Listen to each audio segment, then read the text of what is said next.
Средства за реконструкција на основни училишта се намалуваат со овој ребаланс 43%. Господа, јас доаѓам од општина Аеродром, заедно со колегата Велковски и Филиповски. Во општина Аеродром има едно училиште Димитар Македонски. Тоа училиште, претходната власт, детектиравме дека нема соодветни услови за работа, за учење, за творење, за стекнување знаење. Затоа се преде, или имаше идеја, со новото училиште Александар Македонски, која што е релативно во околината на тоа училиште, ќе го абсолвира или ќе го реши проблемот со ова училиште и учениците ќе одат во ново изграденото училиште Александар Македонски.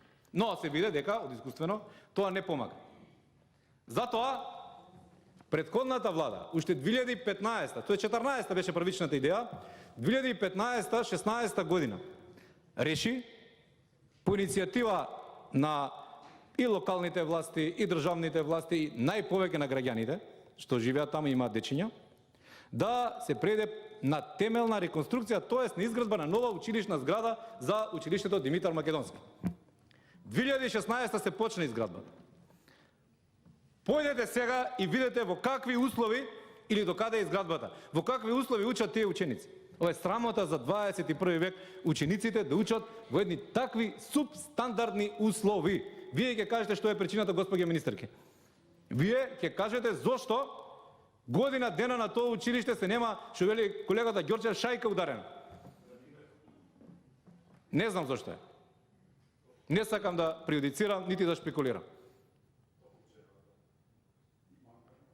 Затоа имавме и претходната година. Затоа имаме оваа година амандмани и јас верувам дека ќе бидат усвоени. Ги повикувам сите колеги, особено од опозицијата, бидејќи од позицијата, бидејќи од опозицијата веќе имаме безбедена поддршка, да го прифатат овој амандман. Бидејќи навистина тие деца не заслужуваат да учат во такви субстандардни услови.